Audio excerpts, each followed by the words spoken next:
Eh bien, bonsoir à toutes et bonsoir à tous. Le festival commence à prendre son rythme de croisière. Nous avons notre première table ronde aujourd'hui. On a eu tout à l'heure une projection, ensuite casting en cours. Voilà, c'est la première table ronde, c'est la journée de l'ARDA chez nous. Alors je sais qu'il y a une petite polémique sur l'acronyme maintenant, donc je n'en parlerai pas. ARDA, à l'origine, c'est Association des responsables de distribution artistique. Ça a changé, voilà, c'est ça. Mais vous allez nous en parler, justement, c'est parfait.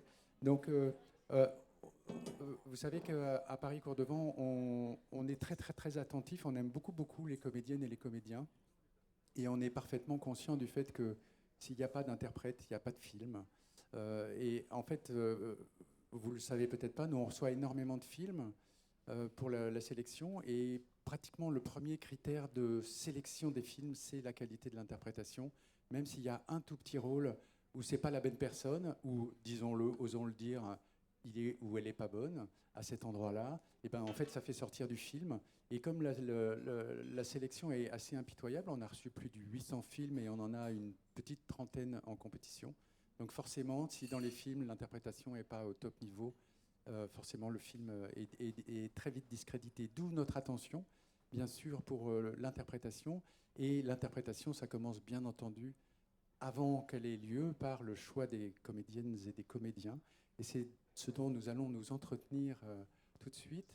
Je ne vais pas être plus long, je vais passer la parole à Valérie Xaé qui va modérer pour la première fois de sa vie. Je suis passé devant l'enceinte, je sais, ça ne se fait pas, mais qui va donc modérer pour la première fois de sa vie une table ronde. Donc j'espère que vous serez de tout cœur avec elle. Je vais la laisser présenter nos invités, ses invités, et je vous souhaite un très très bon moment et continuez à fréquenter Paris Cours-Devant parce qu'il y a énormément de choses pour les comédiennes et les comédiens tout au long de cette semaine. Voilà, je vous laisse entre de très bonnes mains et voilà, c'est à vous. Allez, bonjour.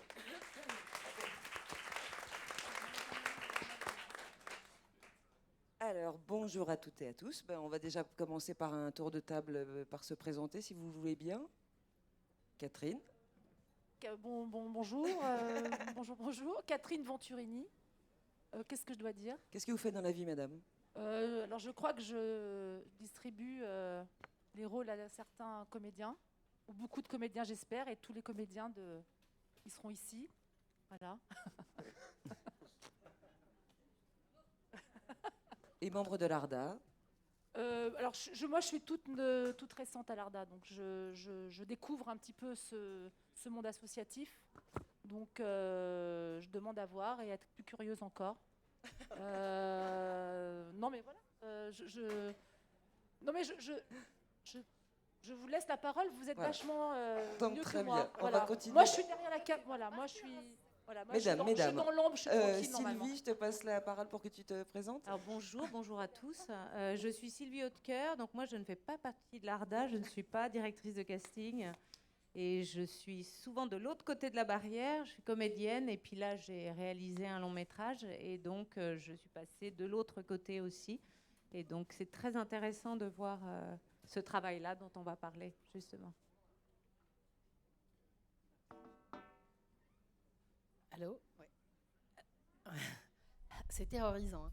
Ah bonjour, je m'appelle Nathalie Chéron, je suis directrice de casting et je suis présidente de l'ARDA.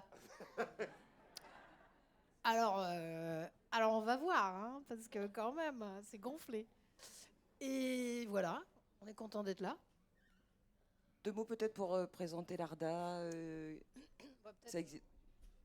Non, c'est moi qui modère, madame. Donc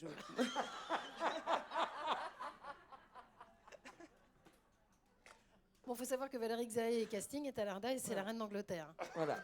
Faut le savoir. Oui, Your Highness. Donc l'ARDA, c'est une association qui effectivement, quand elle a été créée par Stéphane Fuenquinos il y a 20 ans, un peu plus, 21 je crois, 22 ans, il y avait un ministre qui voulait pas qu'on utilise des anglicismes. Donc il n'était pas question d'utiliser le mot casting, directeur de casting. Donc ils avaient fait ce qu'ils pouvaient, ils avaient trouvé responsable de distribution artistique. pour ça que ça s'est appelé ARDA, Association des responsables de distribution artistique. Mais c'est un piège. Parce qu'en fait, la distribution, c'est un autre métier, c'est autre chose. Et donc, nous, là, depuis peu, on a décidé que ça ne s'appellerait plus comme ça, qu'on garde ARDA parce que maintenant, on nous connaît. L'ARDA, voilà, on sait que c'est des castings. Mais en fait, on s'en fout. On met ARDA et puis en dessous, on met Association des directrices et directeurs de casting. Voilà. Et qui représente combien de membres? Alors, en 2022, là, on est 82. C'est beaucoup. C'est beaucoup. Beaucoup. Non, mais c'est super. C'est super. Parfait. Merci. Laetitia? Ça me rassure de savoir que vous êtes 82, qu'il y en a encore plein à côté qui sont partis de l'ARDA et qu'il y en a plein du coup que j'ai pas rencontrés. Je me dis ouf, ils sont quand même beaucoup. Tout va bien. Moi, je suis comédienne, principalement. Je m'appelle Laetitia Eido et je pense qu'on m'a proposé cette table ronde parce que je travaille à la fois en France et à l'étranger et que je vais peut-être aussi pouvoir parler des différentes manières de travailler. Enfin, je ne sais pas encore à quelle sauce on va nous manger. Voilà ce que je peux dire pour l'instant.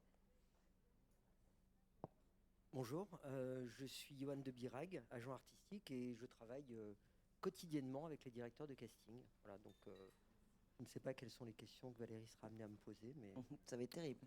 voilà. Juste petite précision, ce qui peut peut-être aider les gens, parce que quelquefois les jeunes qui débutent dans le métier ne font pas toujours très bien la différence entre directeur ou directrice de casting et agent artistique. Agent Ton artistique. métier, voilà, ton Oui, métier, alors, c'est que puis on dira ce qu'on... Alors, je pourrais parler très longuement de mon métier d'agent artistique. C'est très compliqué de le résumer en quelques phrases. Notre vocation en tant qu'agent artistique est d'accompagner les acteurs, les actrices, les scénaristes, les réalisateurs, voilà, toute personne qui nécessite, qui a besoin d'être accompagnée dans son métier, dans le développement de sa carrière. Et dans le cas des comédiens, c'est de les accompagner et, comme j'aime à le dire, de les amener jusqu'à la porte du directeur de casting, donc avoir une relation quotidienne avec les directeurs de casting, les demandes qu'ils peuvent être amenés à nous faire, leur proposer les personnes les plus susceptibles de correspondre à ce qu'ils cherchent, et après d'assurer le suivi, bien évidemment, de les conseiller sur le comment bien se présenter au casting, leur donner un maximum de chances d'être le meilleur possible et d'être au bon endroit au bon moment. Voilà. Tout à fait. Et donc de les accompagner artistiquement, donc dans le choix de leur projet, etc. Et aussi effectivement du côté des tout ce qui est contrat juridique. Tout à fait, oui. Après, il y a tout l'après. D'abord, Voilà. on les amène jusqu'à la porte du directeur de casting. Après, c'est leur histoire avec le directeur de casting. C'est une rencontre qui se fait. Et puis derrière, si on a la chance d'être retenu, il y a toute la question contractuelle, l'accompagnement qui se fait. Tout à fait. Voilà, tout au long du processus. Merci. Voilà. Monsieur Laurent Courreau. Bon, je m'appelle Laurent Courreau, je suis directeur de casting, je suis aussi membre de l'ARDA et trésorier depuis 7 ans maintenant. Je suis très content d'être ici. Ben voilà, plus tard. C'est chouette. Est-ce que vous voulez déjà qu'on explique brièvement le métier de directeur ou directrice de casting, concrètement ce qu'on fait? Ou vous n'avez pas du tout envie d'être agréable et constructif avec tous ces gens qui sont venus pour vous écouter? Donc vous imaginez les réunions 5 x 82, hein, je vous dis juste. Voilà. Donc concrètement, on reçoit un scénario. Oui, on Comment reçoit un scénario, on lit ce scénario, on rencontre un réalisateur ou une réalisatrice, on rencontre une productrice ou un producteur et on voit si le mélange de tous ces gens-là, on va être capable de travailler ensemble. Et voilà, c'est un métier. C'était pas assez proche, pardon. C'est un métier que j'aime à dire artistique. C'est un métier où on dirige aussi des essais. Donc, pour ceux qui étaient à la projection qui était juste avant, voilà, vous avez déjà pu voir des choses, mais en fait, l'idée, c'est qu'on essaye d'amener chaque actrice et chaque acteur au meilleur endroit par rapport au rôle qu'on lui propose. Je pense que c'est aussi ça, et de construire, en fait, une distribution de films, pour retenir ce mot que nous adorons, qui soit la plus cohérente. Voilà. Quelqu'un veut rajouter quelque chose? Côté casting, non?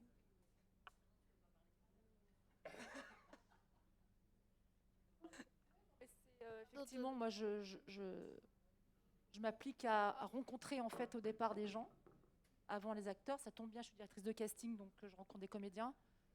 Mais pour moi, c'est la rencontre qui me plaît. Voilà. Alors, après, on peut parler vague.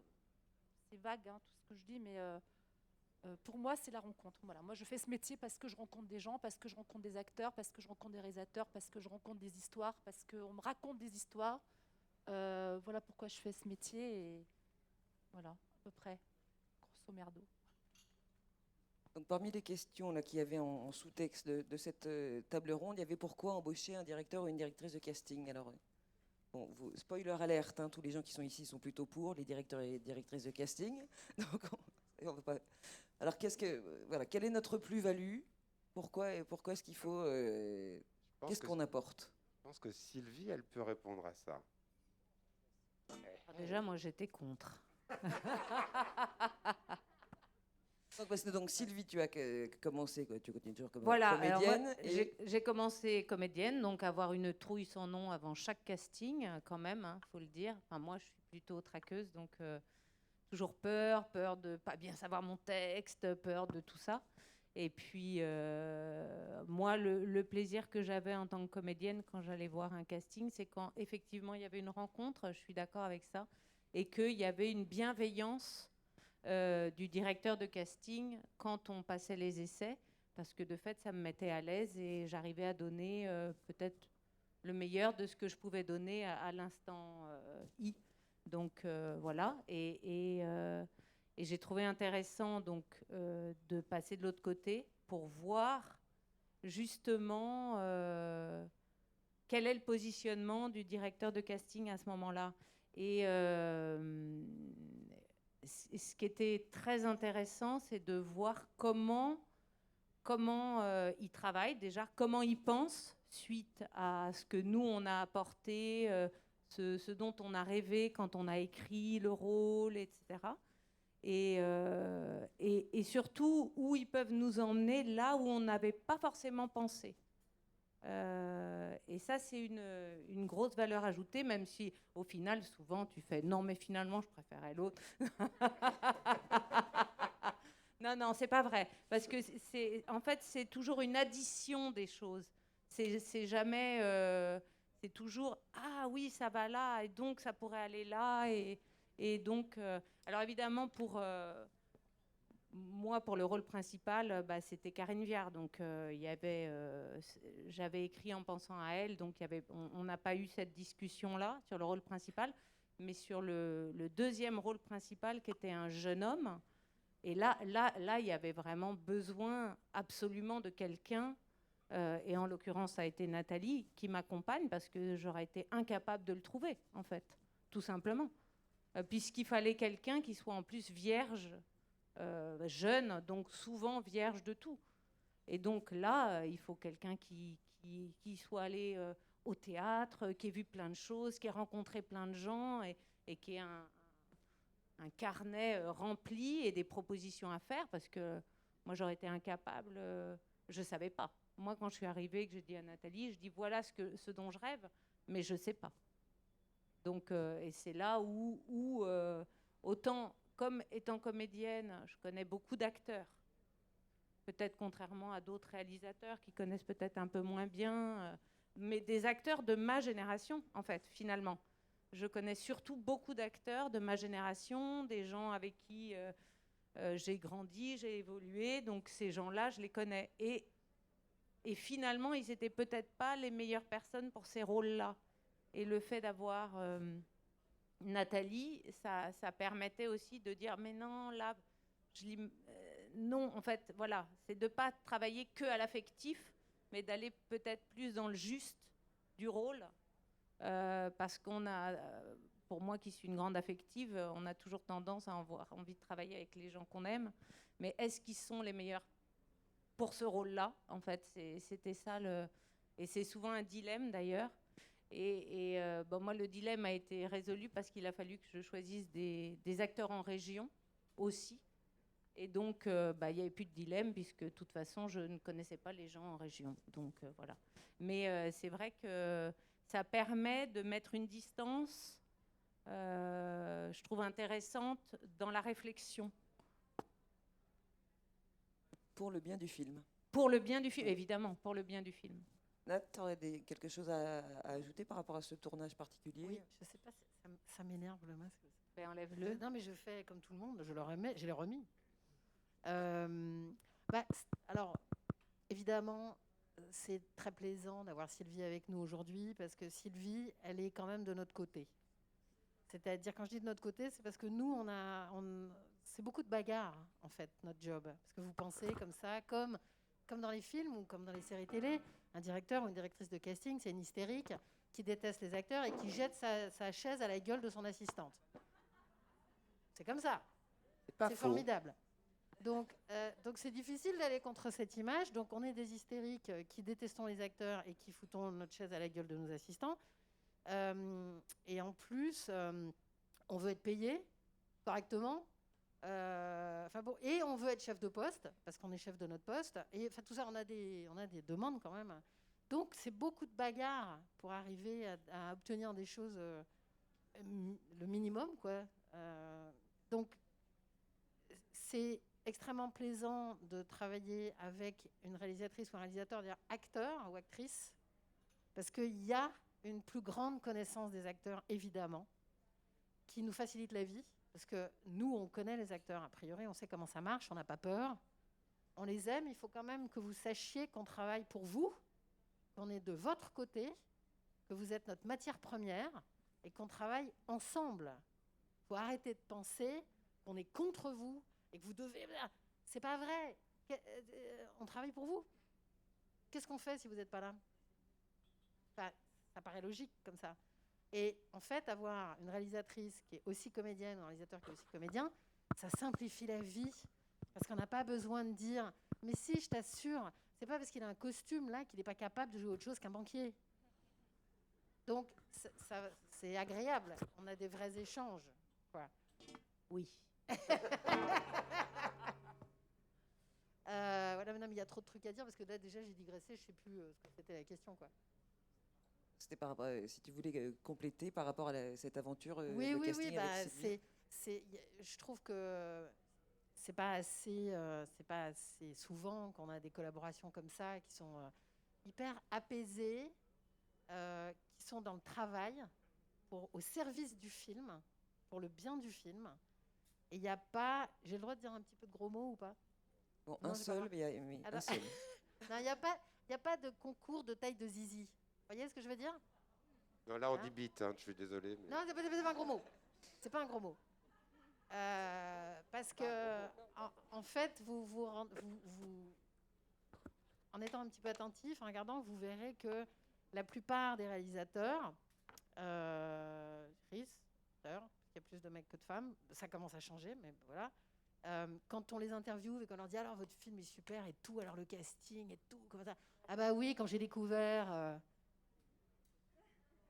Et t'as découvert rien du tout. On a fait notre travail, mais quand même. Et donc il y a cette espèce d'appropriation des réalisateurs, actrices et des producteurs, RIS, parce que les réalisateurs RIS, ils veulent la paternité de la découverte, et les producteurs maintenant ils veulent aussi la paternité du financement de la découverte, parce qu'ils en ont marre qu'on les prenne que pour le caisse à pognon, quoi. Bah oui, mais enfin si tu veux pas être, enfin faut faire autre chose. Enfin c'est bizarre quand même. Donc c'est quand même le seul poste sur un film dont tout le monde veut se réapproprier le travail.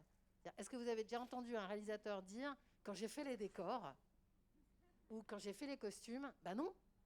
Mais alors par contre, tout le monde a fait le casting. Donc ça c'est un peu, voyez. Donc c'est ça que je veux dire, le concours de taille de zizi et tout, quoi. C'est pourquoi ne pas reconnaître le travail notre travail. Parce qu'on ne devient pas directeur de casting en 6 mois. C'est pas vrai, il faut 10 ans pour faire un bon directeur de casting. C'est comme tout métier, il faut aller au théâtre tout le temps, il faut voir des films, il faut voir des courts-métrages. On passe notre vie au théâtre, nous. Enfin, c'est Si vous allez pas au théâtre, je vois pas comment vous pouvez faire ce métier. Bon, bref, arrêtez-moi parce que je peux. Alors on Quand vous est-ce arrête. Quand est-ce que Alors on vous arrête tout de suite. Et donc Justement, vous allez je voulais passer. juste. Non, mais tu vas en parler mieux que moi. Mais le fait qu'en France, il n'y ait pas de César du directeur de casting, alors que bah oui, non, mais c'est vrai. Mais quand on se rend compte qu'aux États-Unis ou en Angleterre, c'est juste normal. Non, mais il y a des. Comment ça s'appelle? Tu sais mieux que moi. C'est pour ça que je voulais te lancer un tout petit peu là-dessus. C'est intéressant. En Angleterre, en tout cas, c'est. BAFTA, ouais, ils ont créé un BAFTA. Oui, ils Ils ont ont créé créé un un BAFTA BAFTA, pour mais le casting. au bout de 30 ans de combat. Enfin, moi, je suis pas mécontente. Là, on a obtenu la branche Déjà voilà. au César. Vous C'est avez- une avancée phénoménale. C'est-à-dire, les directeurs de casting étaient dans une branche qui s'appelle Autre collaboration technique. Pour Ça en pouvoir dit long, voter au non César. Voilà. C'est pas pour pouvoir voter, c'est-à-dire qu'on est une Bah, pour être, catégorie. pour un Si vous collège. êtes membre de l'académie et que vous votez au César, suivant votre job, vous êtes dans une branche. Donc il y a la branche, image, Décor. donc c'est les chefs-op. Il y a la branche costume, il y a la branche réalisation, interprétation, production, montage, décor, costume. Et donc nous, on est autre collaboration technique. Bon, ça y est, on a une branche qui s'appelle direction de casting. Pas responsable de distribution, direction de casting. Donc c'est un grand progrès. Alors le César lui-même, bon, ça, c'est un autre combat, mais enfin déjà le fait d'exister là, d'être reconnu par l'Académie, enfin par les 4000, non, pas les 4000, les 170 membres de l'Assemblée Générale, c'est déjà une Un grand avancée. pas. Oui. Voilà. Tout à fait. Donc Laetitia, alors toi, en tant qu'actrice, tu travailles aussi beaucoup à l'étranger. Est-ce qu'il y a beaucoup de différences dans les rapports entre toi en tant que comédienne avec les directeurs et directrices de casting français ou les anglo-saxons Oui. Tu pourras aussi compléter. Mais non, c'est pas ça. C'est que deux. Oui, mais je vais pas dire les trucs qui font peur. Non, simplement le fait qu'en Angleterre, c'est le directeur de casting qui négocie notre salaire. Donc en fait, on n'a pas du tout le même rapport avec eux. C'est voilà, déjà, ça change beaucoup de choses. Ça change pas au niveau humain. Au niveau humain, c'est quand on a la chance de les rencontrer parce qu'on fait beaucoup de self-tape, mais qu'ensuite il y a le callback qui arrive et dans le callback, c'est là que moi je pense que le travail du directeur de casting avec ou sans self-tape, et on pourra en reparler plus tard. Le numéro 1, c'est qu'il nous voit déjà. En fait, un bon directeur de casting, sa capacité, c'est dans la foule, d'un coup, de dire tiens, cette personne, elle est là. Juste déjà voir qu'on est là. Parce qu'on est là, c'est un marché. On est là pendant 10 ans, 15 ans, au bout d'un moment, on est là. Donc se dire tiens, et comme disait Nathalie, oui, c'est un costume de banquier, mais je t'assure, appeler le réalisateur et dire je t'assure qu'avec... pourquoi tu prends pas une brune alors que tu voulais une blonde? Pourquoi tu prends pas une asiatique alors que tu voulais une noire? Pourquoi tu veux pas? Voilà. Et donc ça, c'est quelque chose mondialement, que ce soit en France ou ailleurs, ça c'est la même chose. Dans le rapport ensuite, quand on se rencontre en callback, c'est pas du tout pareil en France et aux États-Unis. Après, la bienveillance, c'est sûr que quand elle est là, ça change tout parce qu'on arrête de trembler comme des feuilles et on se dit ok, on va pas nous manger. Ça va bien se passer et on est d'égal à égal, en fait. Juste, je fais mon travail et ils font leur travail. Et eux aussi, ils flippent parce qu'ils ont une semaine peut-être pour finir leur casting. Et si on n'est pas bon, on leur fait perdre du temps. Donc on a à être bon, ils ont à être bons aussi. Voir s'ils ne se sont pas plantés sur le choix qu'ils ont fait en nous faisant venir dans la salle. Et déjà, le fait de venir dans la salle, c'est une victoire parce que ça veut déjà dire qu'on nous a vus, étape 1, et qu'on nous a validés. Donc on est là. Donc le travail de l'agent aussi est passé par là, mais je t'en parlerai après. Donc tout ça, ça permet que ça se passe, on va dire, bien. Moi, il y a un moment où je me mettais, longtemps, je me suis mis un petit peu en dessous en arrivant, en me disant qu'on allait me croquer. Et finalement, voilà, quand on comprend en fait, et moi c'est par un travail de coaching, hein, en fait, voilà, où il y a des choses qui se passent aussi à l'AFA, parce que justement, on m'a fait venir aussi par l'intermédiaire de l'AFA, et là, je vais juste dire ce que c'est. Tu peux préciser, pardon, ce que c'est l'AFA? Voilà, c'est donc Actrices et Acteurs de France Associés. C'est une association en fait professionnelle, comme il y en a dans tous les métiers, même les bouchers ont leur association professionnelle et pas les acteurs en France, avant la création de l'AFA. Et donc c'est aussi un endroit où, par exemple, je vous encourage tous à vous renseigner, où on peut faire par exemple des laboratoires tous ensemble, où on se dit... voilà, moi, je ne sais pas comment marche une self-tape. Est-ce qu'on peut faire un labo et tu vas m'expliquer ce que c'est et pourquoi il faut une self-tape et est-ce que je vais voir le directeur de casting après et, etc. Donc ça, c'est intéressant parce que ça nous rassure et ça nous met aussi dans un rapport d'égal à égal en se disant, voilà, on a le droit d'être là. La grosse différence, je trouve, entre la France et l'Angleterre ou les États-Unis, c'est ce côté... comment dire, en fait, ils ont, je sais pas, moi je trouve que c'est un petit peu différent ce truc où ils négocient notre salaire. C'est un petit peu particulier. Toi, tu travailles aussi avec des gens en Angleterre, donc. Ouais, ça me plairait pas du tout d'avoir à négocier les salaires parce que je trouve qu'il y a un conflit d'intérêts quelque part. C'est-à-dire le fait de ne pas avoir à négocier les salaires avec les agents, on reste en dehors de cette négociation-là et on peut se concentrer sur l'artistique. Il y a beaucoup de gens qui sont convaincus à l'ARDA que si on faisait ça, en plus, on serait plus respecté, etc. Je sais pas, je suis pas sûre, mais moi, ça me plairait pas. En tout cas, ça change pas notre rapport humain avec eux en casting. Hein. Mais pas du tout. Après, le casting, ça change pas le rapport humain en casting.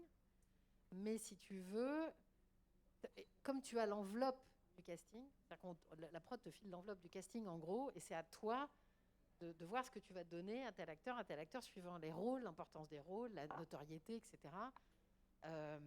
D'abord, nous, on l'a jamais fait en France, donc il faudrait apprendre. Ça, c'est pas si simple. Après, les directeurs de prod, je pense que ça leur plairait pas parce qu'ils vont perdre des semaines de travail. En fait, finalement, on leur ferait gagner beaucoup de temps. Bah oui, c'est ça. Donc, voilà. Et puis, je trouve, moi, j'ai tendance à vouloir que les acteurs soient bien payés. Donc, j'aurais tendance, de toute façon, à payer tout le monde mieux. Et en fait, ça se passerait pas bien. Donc, moi, je préfère pas le faire. Et je trouve qu'il y a un... Ça me gênerait, si tu veux. Moi, je veux pouvoir parler avec l'acteur et travailler avec l'acteur vraiment que sur le terrain artistique. Et lui dire, bon, bah, écoute, je vais te filer 800 balles par jour, ça te va ? C'est pas mal. De toute façon, on n'en parle pas, heureusement. Hein. Non, mais c'est oui, mais à un moment, ça revient à l'acteur, puisque nous, on va parler avec l'agent. L'agent va appeler l'acteur en disant, ah ouais, elle veut filer 800 balles. Enfin, je sais pas. Donc, ouais, ça me... Mais et donc les gens au sein du débat qu'on a effectivement au sein de l'ARDA, savoir si ce serait une bonne ou une mauvaise chose qu'on récupère l'enveloppe casting, ceux qui sont pour disent que on nous écouterait plus parce qu'on aurait plus de poids, mais ce serait au sein de la production si on était responsable de cette enveloppe-là. Voilà. Donc personnellement, c'est une de mes grandes terreurs. Mais voilà. Donc que pense l'agent par rapport à tout ça? Si on devait arriver à ça, qu'est-ce que... On y arrive déjà un peu malgré tout, parce que ces dernières années, on a quand même vu de plus en plus de directeurs de casting nous faire des demandes en nous indiquant un tarif qui leur a été donné par le producteur. Alors ça, tu vois, ça c'est pas possible. C'est de plus en plus fréquent. C'est pas possible. Nous, on ne devrait pas appeler un agent en lui disant, alors je te préviens, je cherche un acteur à 600 balles. Ça n'est pas entendable. Alors certains de vos confrères en télévision, c'est très répandu. Et pour nous, c'est extrêmement désagréable parce que... Oui, malheureusement, c'est la réalité du terrain. Oui, mais non. En télévision, la c'est très réalité répandu. du terrain, c'est que tu peux résister aussi. Hein. Excusez-moi, tu peux quand même résister, exactement. Moi, je n'aime pas parler d'argent, effectivement. Je n'aime pas ça, mais effectivement, on m'a demandé de faire des castings. Voilà, tu le prends un type qui a un comédien qui a un salaire de 300 € brut pour la journée, tac, tac, tac. J'ai dit non, moi je fais pas ça, quoi. Bah non, mais désolée, on est d'accord. Mais on est d'accord, mais c'est compliqué aussi. Résistance. Ouais, mais bon, on est 82 maintenant. Donc si les 82 ils résistent à ça, si tu veux, normalement, ça devrait pouvoir avancer. Parce que c'est pas ça notre travail. Moi, ce que je réponds, c'est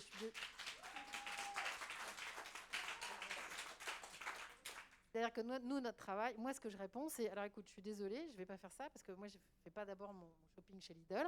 Je vais d'abord trouver les bons acteurs pour les rôles, les mettre au bon endroit, et après, tu feras le tien de travail, tu négocieras avec les agents. Point. Moi, je m'en fous. Je veux pas le savoir.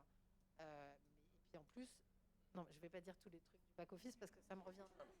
Non. Donc alors, Johan, oui, on était sur... Oui, je suis entièrement d'accord avec Nathalie. C'est pas votre travail et on ne doit pas avoir cette conversation. Moi, ça me crispe régulièrement quand on m'appelle pour mettre une valeur sur la participation de l'acteur au casting. Et on a quelquefois, si cette personne que tu me présentes ne travaille pas à ce tarif, ça sert même à rien qu'elle vienne. Et je trouve ça... cette dérive, elle est constante et elle a tendance à s'accroître ces dernières années. Et c'est vrai qu'il faut dénoncer ça et se battre parce que je pense que ce n'est pas votre travail et ça ne doit surtout pas le devenir. On doit garder, même nous, notre rapport avec les directeurs de casting, nous, agents, doit rester purement dans l'artistique. Tout à l'heure, nous parlions de la valeur ajoutée qu'est de présenter un acteur à un directeur de casting, amener un acteur à un endroit où il ne pensait pas pouvoir aller ou vouloir aller, et mettre dans l'oreille, dans l'œil d'un directeur de casting un jeune acteur ou moins jeune qu'il ne connaît pas, c'est le cœur de notre métier en tant qu'agent. Et notre relation privilégiée avec les directeurs de casting doit absolument rester celle qu'elle est. Si on commence à mettre de l'argent dans nos rapports et dans nos discussions, le directeur de production ne sert plus à rien, enfin, tout se dégrade en fait. Donc il faut effectivement résister à ça, je suis d'accord. Mais Oui. qui impose ça? C'est le directeur de production, en fait. D'accord. Sous prétexte de gagner du temps, mais c'est faux. Prétexte de ne pas dépenser d'argent. Les deux, je dirais. Bon, alors, c'est problématique, hein, effectivement, mais enfin, il faut résister. Alors, il faut être plus malin, c'est-à-dire faut être plus malin, parce que on peut aussi avoir une discussion avec un directeur de prod, si tu veux, pendant la prépa, pendant le casting.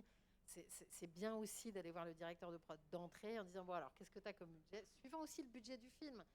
Nous, c'était un petit budget. Oui, c'est Les ça. L'idée, acteurs- c'est de travailler aussi en intelligence, Voilà, c'est pas de les demander. C'était pas des des gros tonnes- salaires, on le sait Et tous. c'est vrai que Moi, parfois, pareil. tu m'as dit, ben non, là, c'est pas possible, Voilà. parce qu'il viendra pas ou elle viendra pas, Voilà. parce que on est tous au minimum syndical Et qu'il y a des acteurs qui ne sont voilà. pas prêts à faire cet effort, où le rôle n'est pas assez important, etc.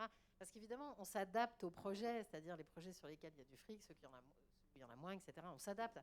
Mais ce n'est pas une raison pour brader les acteurs, qui est la matière première. Enfin, sinon, il faut faire du documentaire animalier, quoi. Et alors, du coup, par rapport je rebondis sur cette histoire de s'adapter, dans le cadre spécifique des courts-métrages, du coup, là, ça demande une certaine adaptation parce que ce sont des budgets qui sont moindres, etc. Comment vous appréhendez ça, vous, et tout ce temps que vous êtes? Pour moi, le court-métrage est un tout autre débat. Un acteur qui va accepter de participer à un court-métrage, il le fait en fonction de son CV et en fonction de son âge et de son expérience. Il va le faire pour différentes raisons. Un jeune comédien va le faire pour accumuler de l'expérience et de l'image. Et moi, en tant qu'agent, je le conseille à tous mes jeunes acteurs, si vous n'avez pas d'image, passez bien évidemment par la case court-métrage, allez déposer vos CV dans des écoles de cinéma, allez à la maison du film court, faites-vous un réseau, en fait, accumulez des images, faites des rencontres, faites-vous de l'expérience. Ça, c'est le premier objectif d'un jeune acteur quand il fait des courts-métrages. Puis après, j'ai des acteurs âgés, voire beaucoup plus âgés, voire très âgés, qui font des courts-métrages par désir de transmettre leur métier, leur passion, pour aider comme eux ont été aidés à une certaine époque de leur carrière.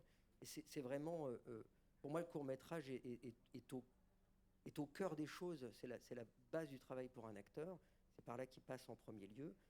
Et quand il continue à le faire sans être payé ou en étant payé au tarif syndical court-métrage qui est absolument minime, et que c'est des acteurs réputés qui le font et qui ont un CV, en le regardant, on penserait qu'ils ne le feraient pas. Moi, tous mes acteurs acceptent aujourd'hui de participer par désir de transmission. Et je trouve ça formidable et je les encourage bien évidemment. Oui.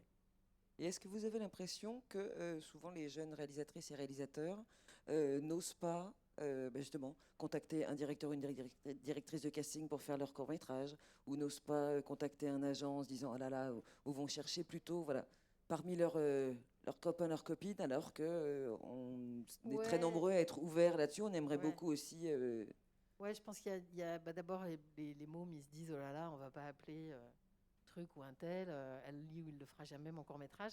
Moi, je pense que c'est une erreur. Je pense que quand tu fais un court-métrage, il faut t'entourer de professionnels, de gens qui vont te faire gagner du temps. Parce que si tu travailles qu'avec tes potes, ça va être le dawa, ça va être bordel, vous allez perdre du temps, il va y avoir des problèmes. Moi, je pense que c'est bien plus intéressant et productif de travailler avec des professionnels. Donc, de toute façon, ça se tente. Si vous réalisez des courts-métrages et que vous avez envie de travailler avec un directeur de casting, posez-lui la question. C'est pas compliqué. Moi, quand on m'appelle pour un cours, je dis toujours je lis, si ça me plaît, je le fais. Si ça me plaît pas, je le ferai pas. Voilà. Donc, parce que c'est quand même du temps et de l'investissement. Oui, puis il y a une chose qui est toute bête et qui est d'être positif. La réponse non, vous l'avez déjà. Donc, qu'est-ce que vous vous embêter à ne pas poser la question. Vous pouvez avoir un oui, donc allez-y, faites-vous confiance. Tout à fait. Et après, quand vous faites votre long métrage, n'oubliez pas de nous rappeler aussi, parce qu'on n'est pas là que pour faire votre gratos, voilà, hein, qui est quand même un grand classique. Donc, une des beautés de notre métier, c'est aussi la fidélité. Donc, si vous pouvez vous en souvenir.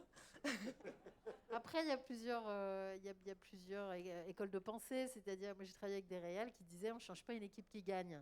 Parce qu'on s'entendait super bien, ça se passait hyper bien. Et puis, à force, quand tu connais bien un réalisateur, c'est super, ça va plus vite, il se passe puis c'est agréable. Peut-être que l'opposé, ça serait de se dire, c'est comme un vieux couple, peut-être au bout d'un moment on s'emmerde, je sais pas, et puis il y a des réels qui disent, ah non, mais moi j'aime changer, j'aime la nouveauté, Moi, je me souviens d'un réalisateur avec qui j'avais fait le premier court-métrage et son premier film, et après, il m'a envoyé une lettre quand même. Il m'a dit, ouais, alors j'ai ça et ça, je vais pas les faire avec toi parce que j'ai envie de rencontrer des acteurs différents. Voilà. Et moi, je pensais déjà à l'étape d'en dessous, où justement, après un ou plusieurs courts-métrages, quand ils passent au long, et que subitement, quand ils passent au long, ils veulent bosser avec machine parce qu'elle a bossé avec Doyon et compagnie, et que toi, t'es plus assez bien. Ça, c'est un classique, mais c'est vrai que là, si tu veux, je suis restée hébétée quand même. D'autres comédiens. Allô. Peut-être. Bon, en fait, voilà. Mais il faut savoir que ça nous fait beaucoup de peine parce qu'on est très investi. C'est le premier poste souvent qui est engagé. Donc on passe beaucoup de temps avec les réals. Il y a des projets où tous les soirs à 20h30, tous les soirs, 20h30, au moment où tu fais manger tes gosses, tout ça, où tu les mets au lit. Et tous les soirs, tu prends le téléphone et tu parles 1 heure et demie, et les week-ends, des machins. Et puis tout d'un coup, un jour, t'es jeté comme une malpropre et tu sais pas pourquoi. Et c'est vrai que après, quand on dit ouais, mais tu devrais pas t'investir autant, effectivement. Mais en fait, nous, on s'investit aussi de ce côté-là. C'est des relations super fortes et super intimes, le casting. Aussi bien avec les acteurs en casting qu'avec les réalisateurs et actrices. C'est vraiment une étape hyper intime. D'accompagnement, de soutien, de réassurement aussi par rapport à un premier film ou un deuxième. Donc c'est pas rien quoi pour nous. Donc nous on est super malheureux quand on comprend pas pourquoi. C'est-à-dire ah ouais il m'a trompé, il est parti avec une autre meuf. Mais il est vrai qu'il y a autant d'idées que de directeurs de casting. On fait lire un scénario à 4 directeurs de casting différents, ils ne font pas la même distribution. Et c'est là où c'est génial parce qu'on se dit que tout le monde a sa place et ses idées. Et je trouve ça assez bien. Voilà. Mais alors, justement, pour rebondir sur ce que tu dis par rapport à ce que tu dis, tu dis que chaque directeur de casting va faire son propre casting. Donc, tu peux, comme ça, te dire, hein, ça te passe par la tête. Je le ferai pas, Nathalie. Hein, mais ça te passe par la tête de dire, mais alors, pour ce film-là en particulier, est-ce que ça serait pas plutôt ce directeur de casting-là en particulier? Je dis ça comme ça, mais pourquoi pas? On l'entend, on hein l'entend. Tu vois? Est-ce que ça a du sens? Est-ce que ça n'a pas de sens? Nathalie, excuse-moi. C'est le sens que tu lui donnes. Ouais, moi je pense que ça a du sens humainement, enfin dans la relation humaine. Mais par rapport aux acteurs, c'est-à-dire que tu as raison, Catherine, on file le même scénario à 5 directeurs, la distribution ne sera pas la même, on est d'accord. Parce que c'est une histoire d'affinité, de goût, de goût, quoi. Mais on n'est pas toujours d'accord entre nous. C'est-à-dire qu'on va parler d'un acteur, l'autre il va me dire « Ah, je l'adore », mais je vais dire « Ah là là, mais j'aime pas du tout ».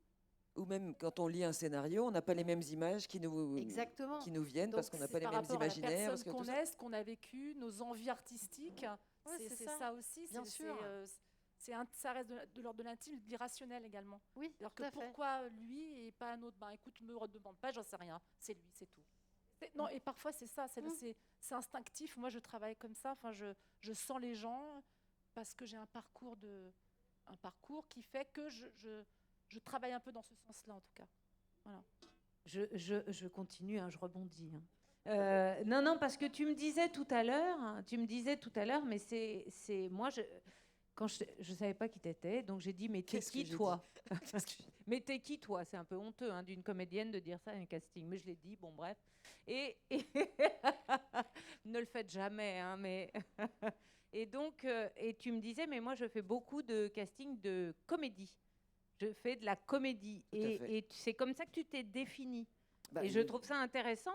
Et parce que toi, en fait, est-ce que vous avez la sensation, c'est une question que je me pose, est-ce que vous avez la sensation, vous, directrice ou directeur de casting, de vous dire, dans ce genre-là, c'est là où j'excelle, ou bien pas du tout? C'est pas une question d'exceller. Je rebondis par rapport parce que c'est moi qui ai été citée. Non, quand je disais, de fait, je travaille beaucoup sur des comédies, mais le truc aussi, c'est que je travaille aussi beaucoup sur des comédies parce que, étant donné que je travaille sur des comédies, on me fait travailler sur des comédies. Voilà, tu vois, c'est qu'il y a un moment où il a fallu un jour que ce soit un directeur de prod qui m'impose parce qu'il y a eu une urgence sur un truc policier, quoi, sur un unitaire policier pour que je le fasse. Mais autrement, ils n'avaient pas voulu me rencontrer avant, etc., etc. Notre métier, donc, outre le fait qu'effectivement, on a des affinités, on a des types de jeux qui nous plaisent, on a des choses comme ça, mais notre métier, c'est de chercher des gens. Donc, tu me demandes de chercher quelque chose, ma mission, c'est de te proposer la meilleure personne. Donc, si tu me demandes de chercher des gens drôles, je cherche des gens drôles. Si tu me demandes de chercher des gens pour un drame, je te cherche des gens pour un drame. C'est ça la chose. Mais après, force est de constater que, en tout cas moi, à mon humble niveau, je me sens souvent coincée dans un domaine que j'aime beaucoup. Hein, c'est pas du tout de la frustration, mais moi, si je fais ce métier-là, c'est pour faire des choses qui changent. Donc, tu vois. De toute façon, c'est un problème, mais tu as raison, parce que ça ne devrait pas être ça le choix du directeur de casting. En fait, ton CV est le reflet des rencontres professionnelles que tu as faites. Donc en fait, si on regarde chacun, moi j'ai un boulet dans ma vie, c'est Luc Besson. Enfin, un boulet. Ouais, parce qu'en fait, on m'a appelé que pour faire des films de bagarre et de karaté pendant des années. C'est exactement pareil. Au même titre que les comédiens qui sont... Absolument. On s'est aperçu, voilà, on est tous exactement. dans le même bateau, franchement. C'est ça. C'est voilà. ça. On finit par avoir une image en tant que casting, alors qu'on n'est pas censé avoir une image. Ouais. Mais ce qui est intéressant, c'est que d'une part, vous avez le même problème que nous, et d'autre part... Sauf que je vous faites un confirme- métier d'image et pas nous. Mais je vous confirme que ça n'arrive qu'en France. Hein. Et pour vous et pour nous. C'est-à-dire qu'en fait, on n'est pas coincé dans des étiquettes, beaucoup moins à l'étranger, en Angleterre ou aux États-Unis ou en Espagne, où vous voulez d'ailleurs. Ça, c'est vraiment un problème français, l'étiquette. Et donc, c'est marrant là, de voir avec tous les comédiens qui sont dans la salle aussi que vous avez le même problème finalement d'étiquette. Tous dans le même bateau, là, c'est sûr. Et Il n'y a que Laurent. ouais. Laurent, c'est plus varié. Lui. Non, moi, j'ai la chance de passer de la comédie au drame, au film d'auteur, voilà. Mais c'est juste des rencontres, en fait. Mais c'est C'est ça, les, c'est un c'est les truc de rencontres rencontre. avec les gens et d'un seul coup, mais on commence à m'étiqueter beaucoup comédie puisque ça a été des gros succès les dernières. Et du coup, on commence à me dire oui, mais t'es très comédie. Tu fais non, je suis directeur de casting. Donc je peux faire plein de choses. Oui, c'est ça en fait, pour répondre à ta question. En fait, le choix ne devrait pas se faire forcément sur le CV, devrait se faire sur la rencontre. Parce que est-ce que tu as envie de passer 4 semaines, 8 semaines, 12 semaines avec cette personne, à parler tous les jours, le soir, le week-end? C'est ça la question en fait. C'est là où je te rejoins vraiment, c'est la rencontre humaine. Ouais. C'est une rencontre avec une personne. Et tu as l'affinité ou pas, tu as envie ou pas, tu t'entoures de tes amis, autant que tu t'entoures de tes comédiens ou de tes comédiens. Des comédiens en général et des gens que tu apprécies. Tu ne pars pas 4 mois sur un film avec des gens désagréables, autant passer une bonne... Tant un qu'à bon moment, faire. quoi. Ouais. Laetitia, tu voulais? Oui, ça me fait rebondir sur, pour compléter un peu mon intervention de tout à l'heure sur les différences entre l'Angleterre, la France, les États-Unis, tout ça. La rencontre humaine, il y a quelque chose qui ne se fait pas du tout en France. C'est ce qu'on appelle les general meetings, donc les rencontres générales. Les rencontres. Voilà. Et quand on est dans notre agent à l'étranger va dire à tous les directeurs de casting, mon actrice est là pour une semaine, un mois, ça dépend. Si c'est aux États-Unis, on reste peut-être un peu plus longtemps parfois. Elle a fait ça dernièrement. Évidemment, il ne faut pas avoir rien fait du tout. Il faut avoir fait des choses qui donnent envie, et l'agent est là pour donner envie de cette rencontre. Et ensuite, on se rencontre autour d'un café, même pas, enfin un café, je veux dire, on passe à leur bureau. Ça se fait beaucoup moins avec le Covid, hein, malheureusement. Mais ça permet de faire une rencontre humaine, avant tout. Parce que c'est vrai qu'il y a des fois, on ne passe pas la porte d'un casting pendant 15 ans, et c'est pas grave, parce que, bon, évidemment, on va pas passer la porte de tous les castings qui existent, hein. Mais ça permet en fait de désamorcer aussi et de se dire on est humain, on est là en face de l'autre, encore une fois, comme je disais Après, tout à l'heure. je me permets juste de rebondir sur une chose. Nous, en tant que directeur de casting, c'est quelque chose qu'on vit quand on a des acteurs étrangers qui viennent et qui sont représentés en France. Les agents nous appellent en disant mon actrice, mon acteur est là pour Faut un déménager certain alors. Il faut qu'on déménage tous. Non, Non, mais c'est vrai, c'est c'est-à-dire que intéressant, ça existe dans les deux sens. C'est dommage, pourquoi ça se fait pas avec les acteurs locaux? Mais c'est parce juste qu'on- que, alors, je vais pas être incorrect, mais il y a 45 000 acteurs en France. Oui, non, mais je sais bien. Donc, on ne peut pas faire une rencontre à chaque fois. On va te rencontrer parce qu'on Un rôle à sait qui tu distribuer. es Ouais, ouais. et on a un rôle à te donner. T'es sûr des chiffres? À peu près, oui. Non, et c'est là justement que nous on intervient, c'est-à-dire que les acteurs qui sont présents, qui sont français, résidant en France, notre travail est de les faire connaître aux directeurs de casting. Et les directeurs de casting connaissent les acteurs de manière générale, ils les connaissent, ils les identifient. C'est vrai que ce que dit Laurent est exact. Moi, quand j'ai des acteurs étrangers qui viennent passer 3 semaines, 1 mois en France et qui souhaitent... là, effectivement, ils sont très enclins à les rencontrer parce qu'ils savent qu'ils sont là pour une période donnée. Mais cette chose Mais en peut tout pas cas, c'est un moment privilégié parce Tout à qu'on n'a fait, pas c'est peur, vrai. en fait. On arrive pour se rencontrer, on n'est pas là à être... Il n'y a pas d'enjeu, en fait. Non, il n'y a Voilà. pas l'enjeu Ouais, ouais, à part de l'humain. l'embauche, parce qu'on Donc c'est embauche, génial. Ouais, ouais. mais, Mais c'est pour ça que j'encourage beaucoup les acteurs français plus jeunes qui me demandent. Je leur dis, mais allez voir ailleurs, juste pour vivre ce genre de choses. Parce qu'après, moi, quand je suis rentrée en France, je suis partie quelques mois, je suis rentrée, j'avais beaucoup moins peur quand je voyais un directeur de casting français pour un rôle. Parce que je m'étais imprégnée de ça, de ce genre de choses, de cette démystification aussi un peu parfois qu'on place. Et la deuxième chose très importante, que c'est vraiment, ils n'ont pas peur des self-tapes parce qu'en fait maintenant ils savent, au début c'était le bazar, et en fait maintenant ils savent, et en France aussi, comment, non mais comment intervenir, comment être vraiment présent.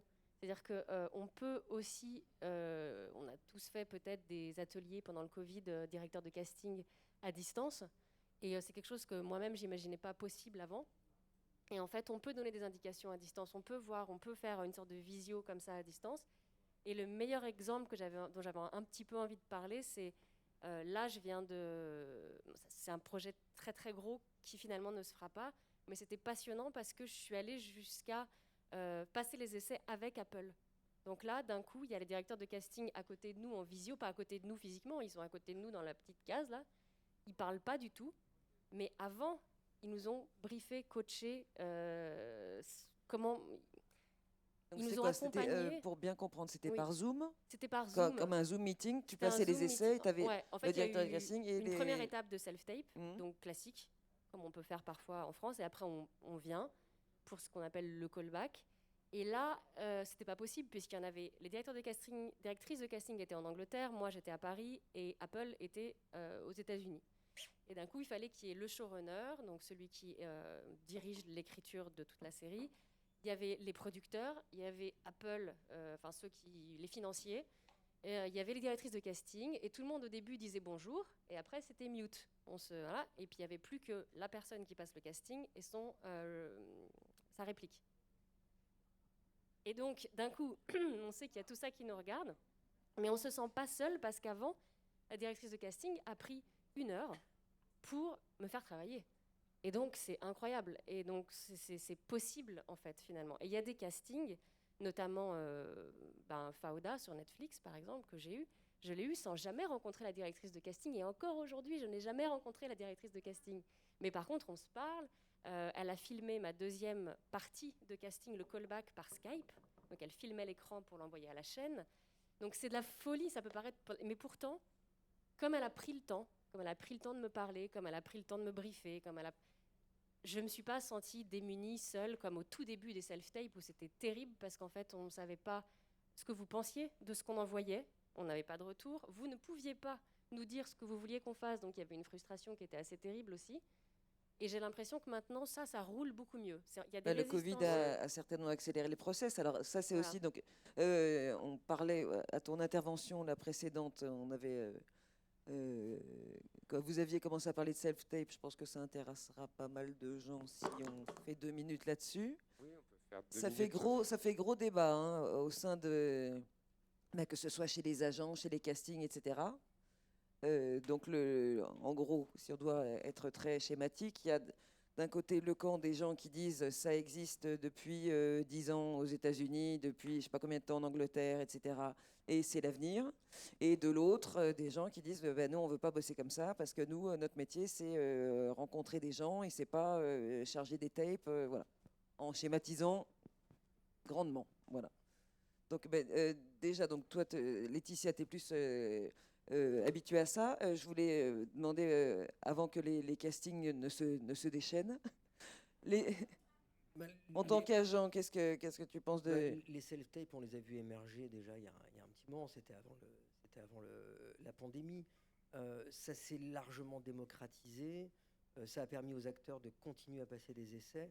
Moi, en tant que tel, je ne suis pas contre. Ce que je ne voudrais pas en tant qu'agent, moi qui suis un amoureux des rencontres, qui ai besoin d'avoir ce contact avec les gens avec qui je travaille, je ne voudrais pas que ce soit une dérive qui devienne... je ne veux pas que ça devienne que ça. Ça ne peut pas devenir que des self-tapes. Aujourd'hui, on a besoin, moi j'ai besoin de rencontrer mes interlocuteurs, j'ai besoin de parler de mes acteurs en direct. Si les directeurs de casting ne rencontrent plus les acteurs physiquement, ça ne peut... Il y a un moment où ça ne peut pas fonctionner dans le processus de casting. Je pense que ça ne peut pas être que ça. Alors, ce qu'on voit émerger là ces dernières semaines depuis la rentrée, c'est encore une chose nouvelle, c'est-à-dire que maintenant, on fait un premier casting en self-tape qui amènera à la suite à une rencontre. Ça, je ne suis pas contre, il n'y a aucun problème. Si à un moment, on m'assure que mon acteur finira par être rencontré et qui pourra être dirigé par le directeur de casting et passer des essais éventuellement avec le réalisateur, et que ce processus de rencontre continue à exister. Pour moi, c'est obligatoire. Je ne peux pas l'envisager autrement. Je pense qu'il continuera d'exister. Mais c'est vrai que la self-tape est un moyen qui est actuellement presque une obligation dans pas mal de productions. On nous demande pour le premier tour, en tout cas, de voir les gens, enfin de recevoir des self-tapes. Alors après, notre travail à nous, c'est aussi de vous aider sur les self-tapes et de vous donner toutes les indications qu'on peut. Et ce qu'on fait, enfin je pense autour de la table, celles qui sont autour de la table le font, c'est-à-dire qu'on vous donne les infos. Moi, je sais que si je reçois une self-tape, si elle ne me plaît pas, je prends mon téléphone, j'appelle, je dis c'est pas du tout le bon axe, on n'est pas au bon endroit, et il faut le refaire. Donc à vous d'être aussi très réactif par rapport à ça. Mais et surtout, n'hésitez jamais à poser des questions si vous n'êtes pas sûr d'avoir bien compris. Tout le monde gagne du temps, quoi. Et on est, encore une fois, dans la même équipe. Donc la self-tape devient un de vos instruments de travail, tout comme l'est le casting. Ça fait partie de votre travail maintenant. Il faut que vous le considériez comme tel. Donc ne pas en avoir peur, ne pas... Il faut y aller. Ouais, bah moi j'étais super contre, pas super contre au début. C'est-à-dire la self-tape, moi ça fait longtemps que j'en utilise parce que j'ai pas mal travaillé avec l'étranger longtemps. Donc contre le principe de la... Et puis j'ai des collègues anglais qui ont commencé, mais c'était avant la pandémie, hein, qui ont commencé à me dire, bah oui, mais tu vois, alors eux ils ont 70 000 acteurs en Angleterre. Donc c'est encore plus compliqué. Et ils me disent, bah oui, mais tu vois, la première vague, elle vient en self-tape. Ça nous permet de voir des gens qu'on n'aura jamais le temps de rencontrer. Parce qu'on ne va pas nous payer 17 semaines. Voilà. Donc, et ce qu'il faut que vous sachiez, c'est que nous, on sait lire des self-tapes. Beaucoup de réals ne savent pas forcément, mais nous, c'est notre métier, parce qu'on fait ça depuis des années. On filme, et puis on regarde, on visionne, et puis on va choisir ce qu'on va montrer au réal. Donc, quand on fait la première étape seule. Donc, nous, on sait lire. C'est-à-dire qu'une self-tape pourrie, qui est filmé dos à la lumière, en contre-jour, avec un son pourri, un machin, on va vous rappeler en disant, bon alors, ça ne va pas du tout, s'il te plaît, tu vas la refaire. Parce que notre intérêt, c'est de montrer des bonnes self-tapes à nos réals. Mais même si vous êtes dans le noir et qu'on fait que vous entendre, si vous êtes bien ou intéressant par rapport à ce qu'on cherche, on va vous la faire refaire. Donc, il ne faut pas croire que les self-tapes, elles partent à la poubelle dès qu'elles arrivent. C'est faux. Donc, c'est vrai que quand il m'a expliqué ça en me disant, ça me permet de découvrir des gens que je n'aurais jamais pu voir, il dit, il y a des gens qui ne correspondent pas du tout à ce que je cherche, c'est pas grave. Nous, on garde tout, hein, sachez-le. Hein, c'est-à-dire la loi, la vie privée, l'image, nous, on garde tout. Enfin, c'est votre intérêt en même temps. Hein. Parce qu'on se sert de ça tout le temps. C'est-à-dire qu'une self-tape qu'on a reçue il y a 6 mois, ou même 1 an, même 2 ans, moi, je vais la ressortir en disant hop, hop, hop. Donc, c'est jamais perdu. C'est pas perdu, le self-tape. Et oui, il faut vous y mettre. C'est pas si compliqué. Il y a un petit peu d'investissement au départ, mais franchement, c'est pas si compliqué. Et je ne suis plus contre. Par contre, je ne veux pas perdre le rendez-vous, mais même en deuxième étape, c'est-à-dire même pas forcément qu'au callback. Moi, j'ai besoin de rencontrer les gens, de les sentir, de les renifler, qu'on se plaise, qu'on se plaise pas, on s'en fout, mais au moins qu'il se passe quelque chose. Donc ça, c'est évidemment, c'est inenvisageable de ne travailler que en self-tape. Tout à fait. Catherine, comment ça, madame? J'allais juste dire un mini truc, c'est que ça ouvre des possibilités incroyables. Et je voulais citer quelque chose qu'on a vécu là il n'y a pas longtemps quand même, où tu m'as fait passer un casting pour aller jouer dans les îles suédoises. Et pendant ce temps-là, moi, j'étais sur un tournage à Londres. Et toi, tu étais à Paris, quoi. Et c'est incroyable. Et donc, ça permet quand même ce genre de choses. Voilà. Et Catherine, par rapport Oui, au ça peut self-tape? être un complément, c'est complémentaire. C'est-à-dire que tu rencontres des gens, tu fais ce métier pour rencontrer des gens, enfin des acteurs. Mais si ton acteur que tu as envie de voir, rencontrer, il est en train de tourner sur un autre projet et que tu ne peux pas le rencontrer et le présenter tout de suite sur les acteurs, la self-tape est un moyen. Voilà. Moi, je considère comme une espèce de complément, mais pas une obligation en permanence.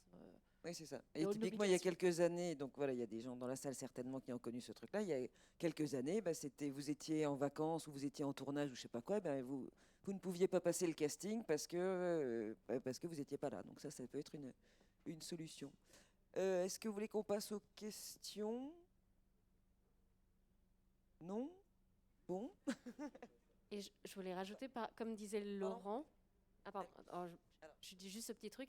Comme disait Laurent, il faut le prendre très au sérieux, cet exercice, parce qu'en fait, ça reste une self-tape, et surtout, ça peut rester pour un projet, par exemple, du coup, je parle d'un tout petit truc que j'ai vécu. Je me suis rendu compte que j'ai auditionné 3 fois pour Foundation, par exemple, la grosse série, là. J'ai auditionné en 2019, en 2020 et en 2021, et je ne savais même pas, en fait. Simplement, à chaque fois, là, je viens de regarder dans le train hier, à chaque fois, le rôle était plus gros. Et le dernier, c'était un rôle principal. J'ai auditionné pour un des rôles principaux. Mais je ne me suis même pas rendu compte, moi. Parce qu'en fait, on ne sait pas. Sauf qu'eux, ils savent. Eux, ils savent, ils retiennent. Et à chaque fois, ils stockent comme ça. C'est ça. Et là, la dernière expérience que je viens d'avoir, dont je te parle rapidement en octobre, et ben pareil, on m'a offert un rôle. Alors quand ça commence, les directeurs de casting nous disent « Tiens, ça c'est pour toi ». Mais en fait, c'est pas venu comme ça. J'ai regardé mes historiques de mails, j'ai tapé le nom du projet et je me suis rendu compte que j'avais déjà auditionné il y a 2 ans. Donc là, c'était la saison 2 et que là, ils m'offraient le rôle. Donc c'est dingue, en fait. Il faut jamais se dire qu'une self-tape, c'est pas très grave. Il faut le faire avec plaisir. Il ne faut pas se mettre la rate au courbouillon pour autant parce que ça se voit et ça se sent. De toute façon, donc tout ce que vous envoyez, ils le sentent à la réception. Et puis ne pas se filmer dans sa chambre avec le lit Non, défait. voilà. Voilà. Mais moi, au début, je faisais ça hyper bien, enfin trop bien. Les dos à la fenêtre. Ouais, j'allais dans un studio avec un micro. On n'a plus besoin de tout ça aujourd'hui, c'est très simple. Ouais. On s'achète un petit light ring. Les sons de nos téléphones sont suffisants. Donc, il faut aussi se dire que c'est beaucoup plus simple qu'avant. Et juste le faire avec sérieux. Parce que oui, et puis en plus, quand même, c'est-à-dire que moi, quand il y a des acteurs qui me disent « Ah ouais, mais ça m'emmerde, parce que c'est machin, etc. » Je dis « Enfin, c'est quand même épatant. Tu peux la recommencer 257 fois si tu as envie. Alors que si tu te vautres au casting, c'est mort. » Donc moi, je trouve qu'il faut voir le côté positif des choses, quoi. C'est intéressant. Il faut quand même savoir que dans les écoles nationales en Angleterre, ils ont un cours de self-tape. Alors évidemment, comme d'habitude, ils sont 10 ans en avance. Hein. Et nous, on est 200 000 en retard, mais bon. Alors, du coup, qui est-ce qui voulait poser une question là-bas? Oui.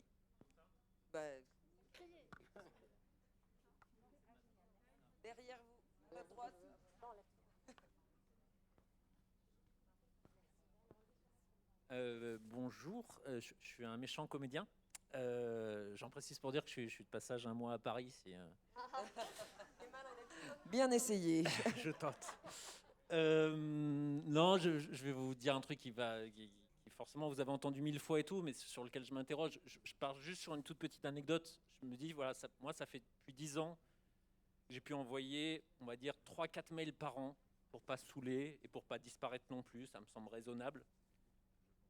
Sur des choses où je n'ai... Non, c'est trop ? Un peu trop ? Ça, c'est personnel. Hein. Ok, non, mais je me rends pas compte. Pour le coup, par exemple, on se rend pas compte. Donc on essaie de faire au mieux en se disant, voilà. Sur des choses où j'ai 99,9%, jamais de réponse, jamais de retour, jamais de rencontres qui se font grâce à ça, rien. Que vous pouvez multiplier par 20 Dearcast. Donc je vous laisse faire le calcul, je pense de faire voilà, 40 par an pour une personne, donc ça fait 800 mails.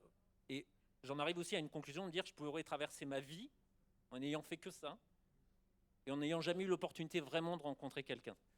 Parce que là, effectivement, je fais un peu le contradicteur, mais j'entends des choses par rapport à des carrières déjà bien avancées. Je vous parle peut-être de cas qui sont sans doute la majorité des 45 000 comédiens en France qui galèrent à trouver leur premier casting, leur première démarche. Et le constat, il est un peu abyssal quand même, de se dire, en fait, je peux passer ma vie non seulement à pas y arriver, entre guillemets, et en plus à faire un métier qui n'est pas celui pour lequel je me suis engagé, c'est-à-dire faire le boulot d'attaché de presse, de passer mon temps à essayer de démarcher, d'envoyer des photos, de faire machin, ma bonne démo, mon truc, ma machin et tout.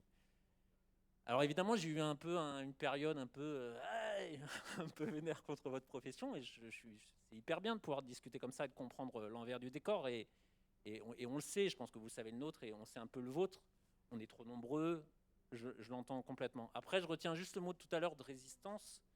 Je sais qu'à une époque, la position, c'était de se dire aussi, le problème, c'est que vous êtes de moins en moins de temps.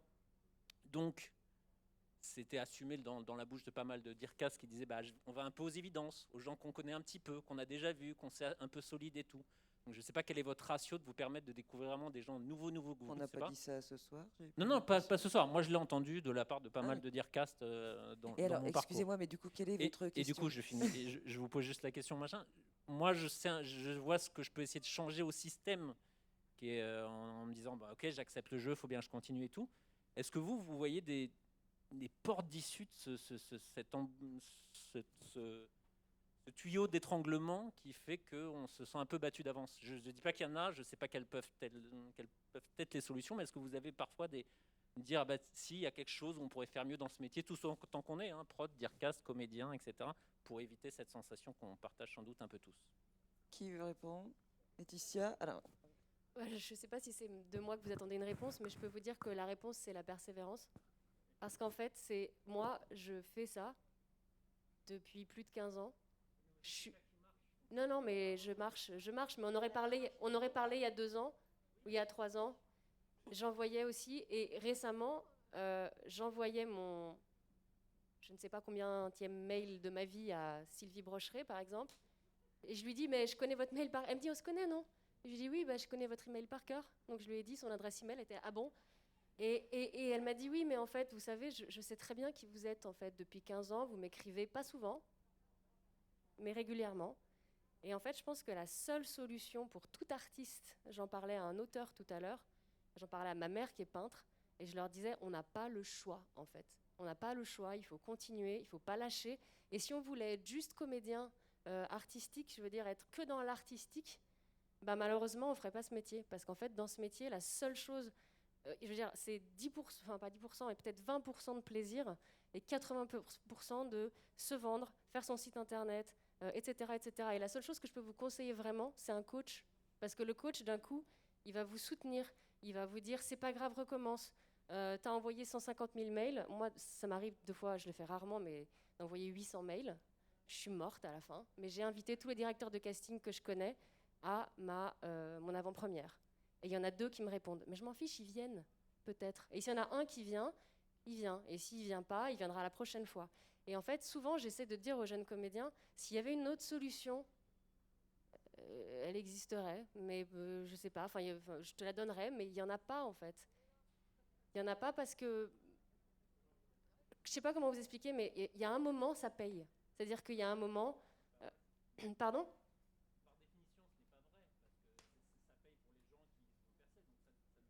Mais vous pourriez percer, je veux dire, n'importe qui peut percer. Hein.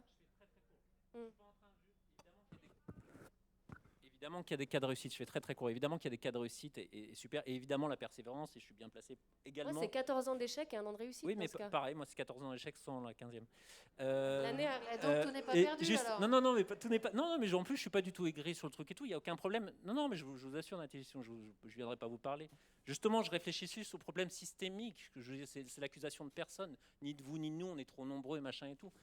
Je réfléchis juste en me disant, vu qu'on est en train de pas, je veux pas justement me satisfaire d'eux, et je me dis, est-ce qu'il pourrait y avoir des solutions systémiques à ça? Voilà.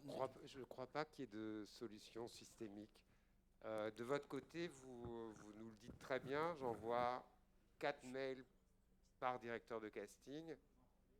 Sur 20 directeurs de casting, on 80 mails par an. Nous, on reçoit... 4 mails par directeur de casting, si vous envoyez à 20 directeurs de casting, ça fait 80 mails. Je suis super bon en calcul mental. Je suis nul pour le reste. Il est trésorier de Trésorier l'ARDA. de Trésorier de l'ARDA. Trésorier de l'ARDA. Juste pour vous donner, et c'est pas du tout, c'est pas une excuse. D'une façon générale, je suis le premier à dire, vous pouvez m'envoyer des mails sur mon adresse mail, je ne vous répondrai pas. Et je ne vous répondrai pas parce que je reçois entre 80 et 100 mails par jour. Pas par an, par jour. Moi, je Et qu'au réponds. au début, j'avais juste une petite chose où j'avais mis une réponse automatique. Merci, j'ai bien reçu votre mail. Cordialement, Laurent Courreau. Et les gens recevant cette réponse en me disant, mais qu'est-ce que donc que tu penses de mon CV, de ma bande démo? Mais non, je peux pas, je n'ai pas le temps. Donc voilà, c'est juste aussi une explication qui n'en est pas une, mais qui est une vérité de notre travail. Voilà. Donc effectivement, on reçoit vos mails, on les trie, on les garde, et il y a un jour... On les lit. On les archive, et il y a un moment donné où je vais dire, tiens, le mec qui est juste à côté de vous, je le connais, il est grand, il fait 1m97, et il a un prénom qui commence par un A. Il y a Angélique quelque chose. C'est ça ou pas? Et on n'est pas mauvais. Ouais. Et donc, on vous garde dans nos têtes. On est des bases de données. Et je vais ajouter à la réflexion de Laurent que, bien évidemment, que les directeurs de casting ne peuvent pas prendre le temps de répondre à chacun de vous. Je dis à tous mes acteurs, dans le cas de ma profession, avoir un agent ne suffit pas. C'est pas parce que je vais te proposer sur des castings, c'est pas parce que je vais... parler de toi au directeur de casting de manière personnelle en appuyant sur tes qualités, ce que tu es, ce que tu as à défendre, ce que j'appelle la valeur ajoutée de l'acteur face à un directeur de casting. Avoir un agent ne suffit pas. Faites ces démarches d'envoyer des emails. Les directeurs de casting, la plupart ne vous répondront pas. Ça ne veut pas dire qu'ils ne regardent pas vos emails, qu'ils ne les voient pas. Votre nom circule, que vous ayez un agent ou pas. Votre nom circule. Les directeurs de casting reçoivent vos noms par l'intermédiaire de vos agents, vos profils, même si ce mot, voilà, bon, peu importe, reçoivent vos profils par les agents, reçoivent les emails de la part des comédiens. Et qu'est-ce qu'on peut faire pour pallier à ça? Moi, je recommande à mes acteurs aussi, en ce moment, depuis plusieurs années déjà, aller rencontrer les directeurs de casting là où ils se trouvent, là où ils ont du temps à accorder à votre travail, c'est-à-dire aller faire des stages, rencontres directeurs de casting, réalisateurs. Il y a beaucoup de stages qui sont décriés à raison parce qu'il faut regarder où on met les pieds, il faut savoir ce qu'on fait, il faut savoir quel genre de stage on va faire. Il y a beaucoup de stages de qualité aujourd'hui où vous serez en mesure de montrer par vous-même votre fameuse valeur ajoutée en face à face avec les directeurs de casting, dans un moment qui est dénué d'intérêt parce qu'il n'y a pas le stress de devoir rendre un casting, il n'y a pas le stress de décrocher un casting, c'est juste une histoire de rencontre. Et si vous prenez ce temps à aller à la rencontre des directeurs de casting, là où ils se trouvent et là où ils décident de prendre le temps de vous rencontrer, eh bien là, vous faites de véritables rencontres. Après, vous marquez les esprits, c'est à vous derrière de faire des emails, de faire ce que j'appelle la petite tape amicale sur l'épaule régulière en disant « Chère Nathalie, cher Laurent, on s'est rencontrés à tel moment, j'ai eu la chance de... » Voilà, ça c'est des choses... Le travail paye, je suis d'accord avec Laetitia. C'est pas... la parole de Laetitia est juste, c'est 14 ans de mail pour un an de réussite, peut-être, mais le travail paye, ça c'est indéniable, c'est une règle qui marche à tous les coups. Donc si vous savez que vous avez, je vous regarde vous, puisque c'est vous qui avez posé la question, si vous savez que vous avez quelque chose à défendre, à prouver, et que vous avez une valeur ajoutée, selon vous, à mettre en avant et à défendre, continuez, il n'y a pas d'autre solution que ça, le travail paye. Voilà. Merci. Il y avait une question là-bas, 2, 3, 4, 5, un groupe. Pardon, On dit un cluster. Il y a un nid là-bas. excusez-moi. Le siège était trop plat, c'est pour ça que j'ai eu du mal à monter. Bon, je voulais vous dire, je trouve qu'il y a de plus en plus de directeurs de casting, de réalisateurs qui font souvent de mini-stages payants. Alors la question que je pose, elle est directe. Soit c'est une question alimentaire, ou soit il y a quelque chose qui se passe dans la profession qui fait que on commence à réfléchir là-dessus. Voilà, c'est tout. Alors, Je suis pas sûre de comprendre la je suis pas sûr qu'on ait question. compris la question. Non, Ben, non, c'est ça le On n'est problème. pas sûr.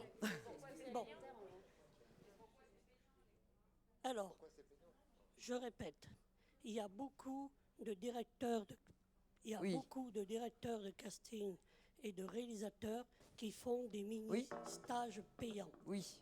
La question que je veux savoir, est-ce que c'est une question alimentaire parce qu'ils n'arrivent pas à trouver du boulot ailleurs, Ah, ou bien il se passe quelque chose dans la profession qui fait que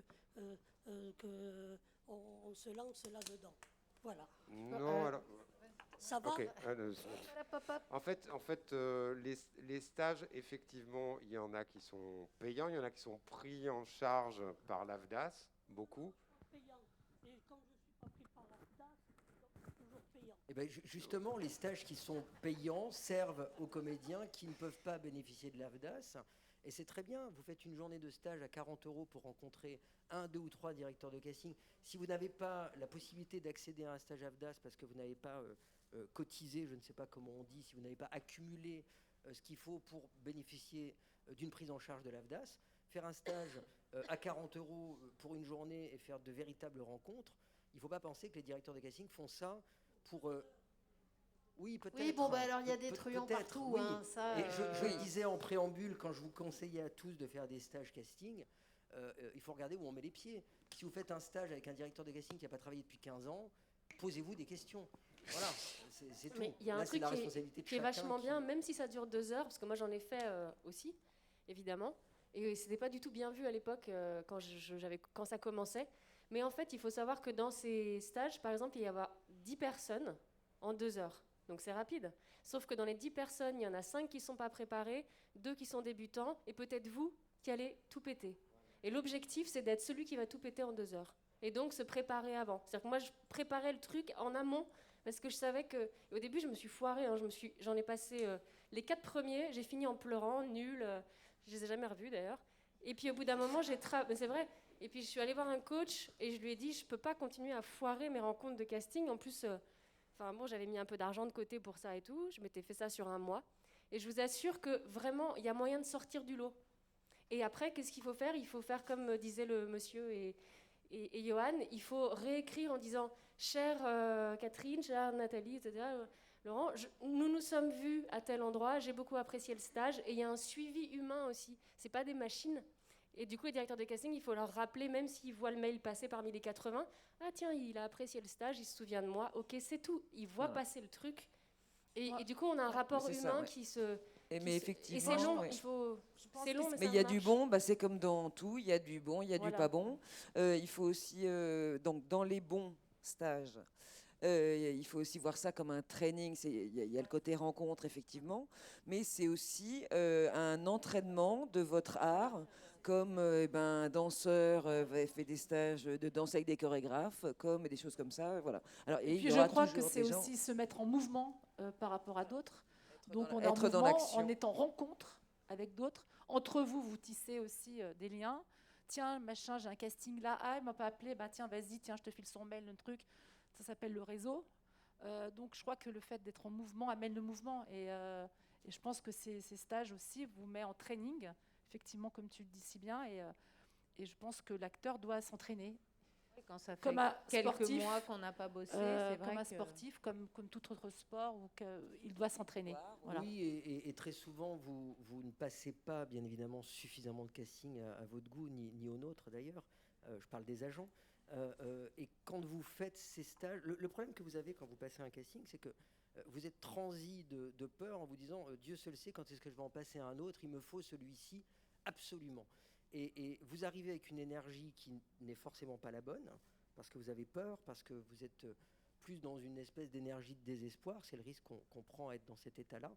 Et faire des trainings réguliers, alors soit avec des coachs personnels aussi, je le recommande souvent. Mais ou même avec des collectifs qui des peuvent, collectifs sans parler de choses financières. Voilà. Tout à l'heure. La AFA aussi qui fait des choses formidables. En fait, il ne faut pas être seul. Hein. Enfin, c'est un peu ce que tu dis, mais dans ce métier, c'est très important de faire un réseau et de se dire qu'on n'est pas tout seul à galérer et qu'on peut vachement Et s'entraider. de créer une dynamique et ça aide tout le monde. Oui, et puis Alors, il y a ce monsieur qui attend aussi, depuis 2h30. Bonsoir. François Pâtissier, donc gentil comédien pour le coup. Et, mais il est parti. Ah non, t'es assis. Bon, bref. Je reviens sur votre façon d'essayer de défendre les salaires des acteurs, qui effectivement n'est pas toujours votre place, mais à la taille en dessous. Donc je vais avoir une question appuyée de 2 courtes anecdotes. C'est que pensez-vous des silhouettes parlantes ?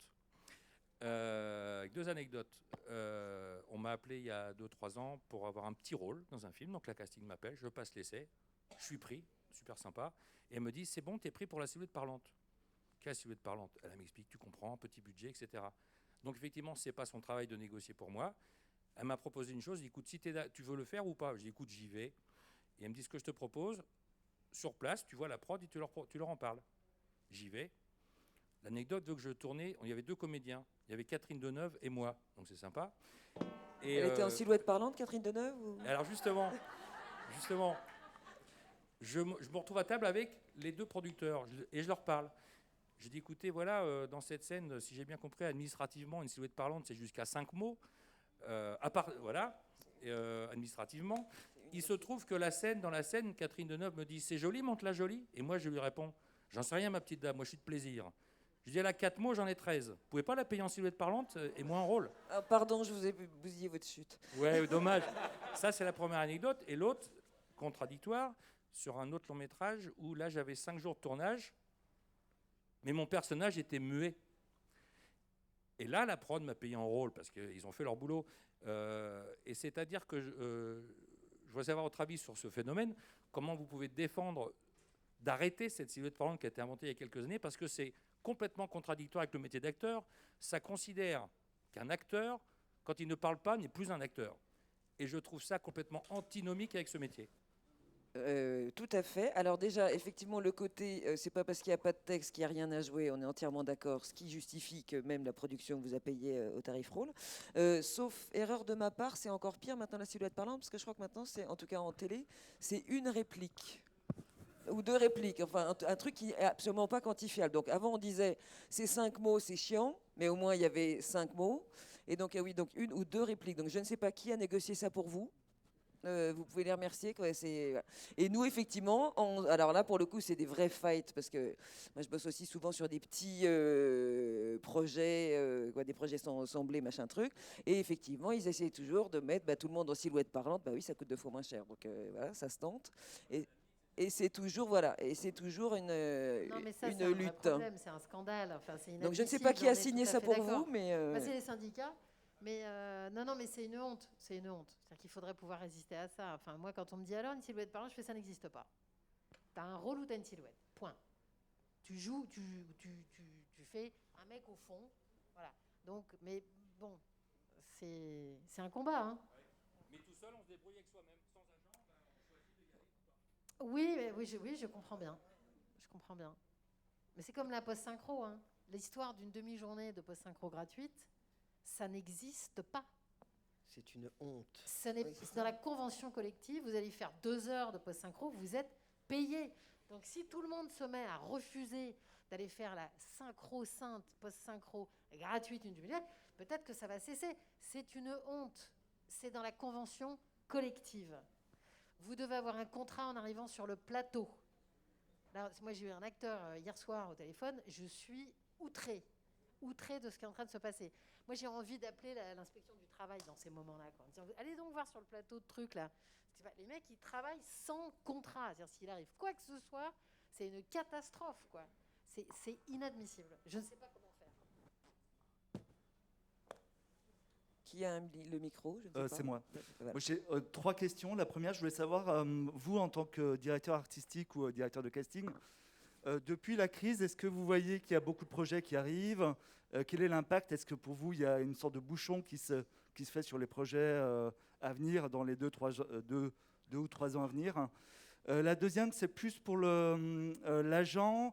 Je voulais savoir si par rapport aux plateformes numériques, pour l'instant, c'est un peu le flou sur les normes, c'est-à-dire un long métrage de plateforme, pour l'instant, est plus payé sur les tarifs télé que cinéma, je parle en France. Et du coup, voir si vous avez une position là-dessus, s'il y a des discussions là-dessus en cours. Et puis, là, c'est plus une remarque. Quand on fait des self-tapes, malheureusement, moi, j'habite à 15 mètres carrés.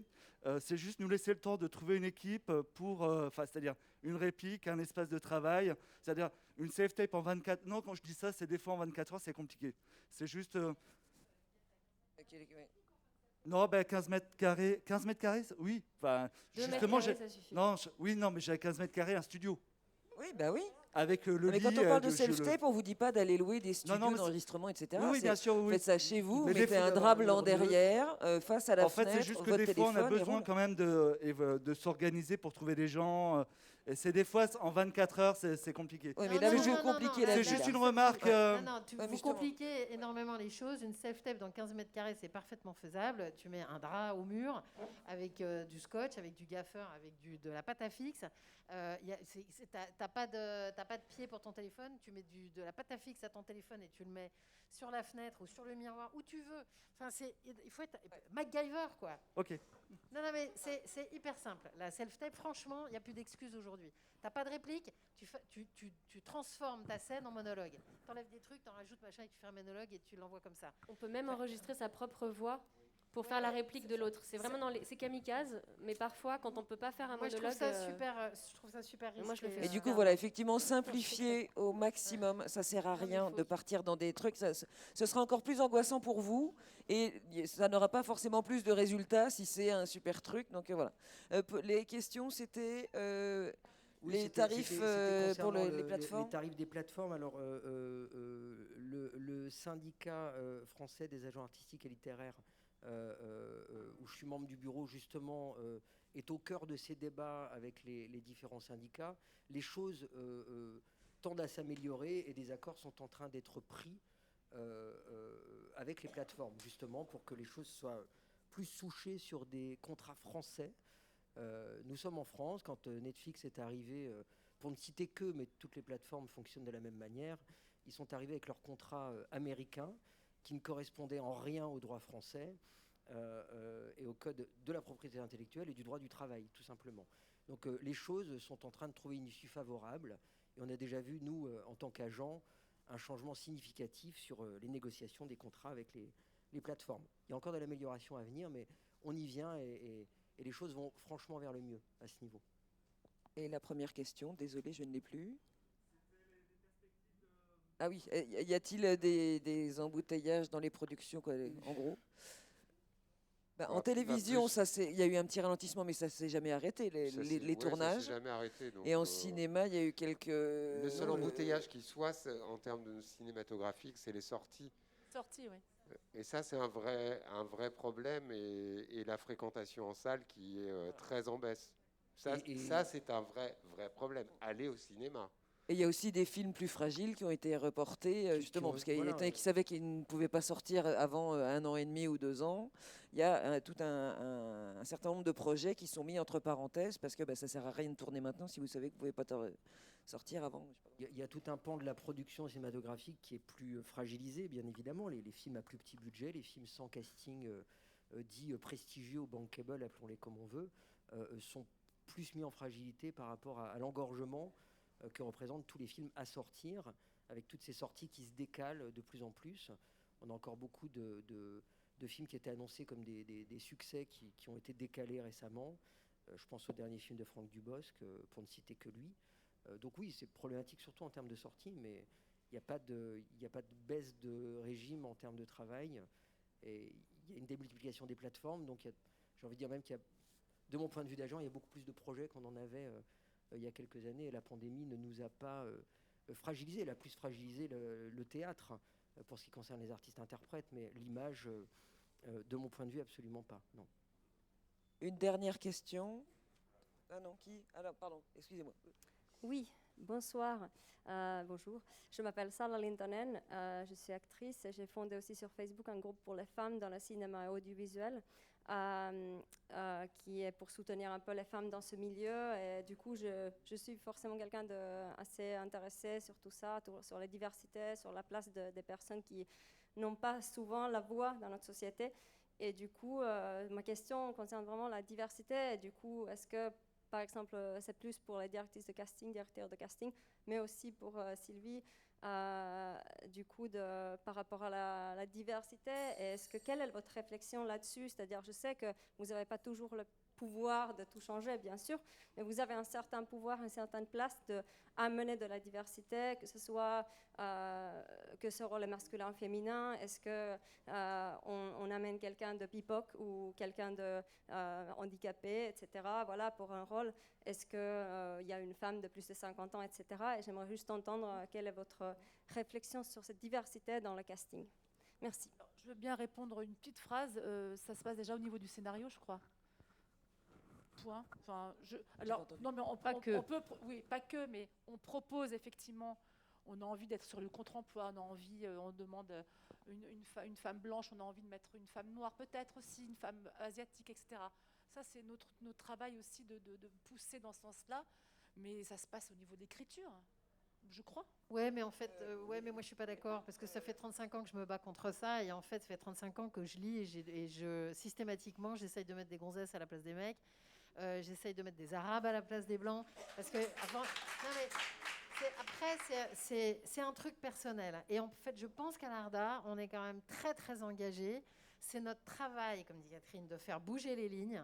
C'est évident parce qu'il y a un scénario, mais en fait le mec, si c'est un scénariste, il est seul sur son plateau du Larzac là en face des moutons et il se fait son kiff. Sauf qu'il n'a aucune conscience de la réalité de l'industrie, etc. Donc nous, c'est notre travail de faire bouger les lignes. Et je pense qu'on fait tout ça et tout ça depuis extrêmement longtemps, mais extrêmement longtemps. Donc on y travaille. Oui, c'est vraiment, c'est pas un sujet quasiment parce que c'est vraiment personnel. Et je pense que vous avez réussi d'ailleurs, parce que le paysage cinématographique français a déjà changé. Oui, non, mais ça, c'est il y a encore du boulot, mais ça a quand même aujourd'hui. Effectivement, l'influence entre guillemets qu'on peut avoir, c'est le fameux Maître Martin. Tu vas dire, pourquoi est-ce que Maître Martin, ça peut pas être quelqu'un issu de la diversité ou quelqu'un transgenre ou quelqu'un voilà. Et souvent on nous dit oui, j'avais pas pensé, parce que il y a marqué Maître Martin. Après, je pense qu'on a tous une éducation sur laquelle il faut qu'on revienne en permanence et qu'on s'interroge en permanence. C'est-à-dire que même notre façon de lire les scénarios doit évoluer, et elle évolue tout le temps, mais c'est-à-dire qu'il faut qu'on se batte contre les vieux démons. Enfin, moi, je me sens pas du tout concernée. Non, mais quand je dis contre les vieux démons, c'est-à-dire que même la façon de genrer les choses, la façon de... Voilà. Non, mais c'est pas tellement. Je suis même pas sûre que ce soit nous, parce que nous, je pense qu'on est très en avance là-dessus. C'est nos interlocuteurs, en fait, qui étaient compliqués. C'est vrai que moi, quand j'ai commencé, c'était un monde majoritairement masculin blanc. Les producteurs, les réalisateurs, c'était que des mecs, tout le temps. Donc c'est pour ça que c'est tellement bien de travailler avec des filles. Mais ça fait des vacances, je vous jure, ça fait des vacances. Mais et t'es donc payé en plus. Hein? Et t'es payé en vacances, bravo. Mais il y a un truc, forcément, c'est un monde vu par le prisme d'hommes blancs, plus de 40 ans, etc. Donc on ne va pas reprendre tous ces discours qu'on fait, le 50-50, qu'on fait tout ça, le tunnel de la comédienne de 50. C'est formidable, tous ces avancées. C'est-à-dire que nous, on l'a toujours fait. La seule différence aujourd'hui, c'est qu'en fait, ils sont obligés. Parce que sinon, ils passent pour des nouilles. Il y a des quotas, non, maintenant Non, il n'y a, pas de quota, mais en fait, il n'y a pas de quota, mais on te demandera inconscient, en pour fait. Mais valider, à en tout l'étranger, cas il y a en des quotas, télé. je sais pas, c'est une question. Ah oui. C'est ça, hein Ah, À l'étranger, aux c'est- États-Unis, je crois qu'il y en avait des Dans les quotas. studios en américains, tu as des quotas. Ouais. Mais non, mais Mais, aujourd'hui, ils sentent nouille. Tu veux, si nous, on propose des actrices noires, des acteurs asiatiques, machin. Alors, il y a toujours un moment de « Ah, oui, ah ben pourquoi pas ?» Mais déjà, la porte, elle est un petit peu ouverte. Et là, tu rentres, ça. Tu vois. Donc voilà, et puis après, bon, mais c'est des moments rigolos aussi. Où, alors, mais attends, parce que j'en ai une autre à te montrer pour le relevé. Elle fait, non, mais attends, là, c'est bon. Je fais, c'est-à-dire, c'est bon. Bah, on avait 12 rôles, t'as 5 meufs. Il y avait 10 mecs sur les 12 rôles. Et on est monté à 6, je crois, 5 ou 6, un truc comme ça. Il fait, donc là, c'est bien. Moi, je dis, bah, et alors? On pourrait en rajouter comme un encore. Qu'est-ce que ça fait? Donc, c'est quelque chose qui est ancré. Enfin, tu vois, c'est 4000 ans de civilisation qu'on ne va pas changer du jour au lendemain, puisque c'est quand même toujours beaucoup des mecs. Donc, c'est compliqué de dire, et so what? Imagine, on met 12 meufs. Il est où le problème? Ça ne serait pas pour autant un film de meufs. Bon, mais c'est notre job et on le fait. Et ça, de ce côté-là, moi, je trouve qu'on est... On est bon. en première On est ligne, vigilant. très Il y a encore du active. travail. Moi, je trouve qu'il y a encore du travail, mais on est sur le coup. Voilà. Je ne sais pas si on doit s'arrêter ou pas, parce que nous, on peut parler toute la nuit. Parce que je pense que... Un mot de conclusion? Quelqu'un? Mrs. President? C'est la journée du merci aujourd'hui. Alors, Ah. merci, Eh ben, merci. Merci d'être merci là. à tous les comédiens Merci. et comédiennes d'être là. Merci à vous en tout cas. Merci à ceux qui sont venus pour le petit pari court devant qu'on a fait tout à l'heure. Toutes les comédiennes et tous les comédiens. Pardon? Ah, je disais merci pour ceux qui ont participé au court-métrage qu'on a montré tout à l'heure.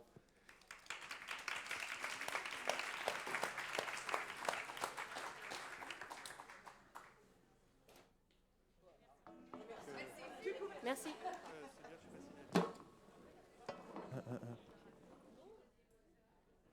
Laissez un micro.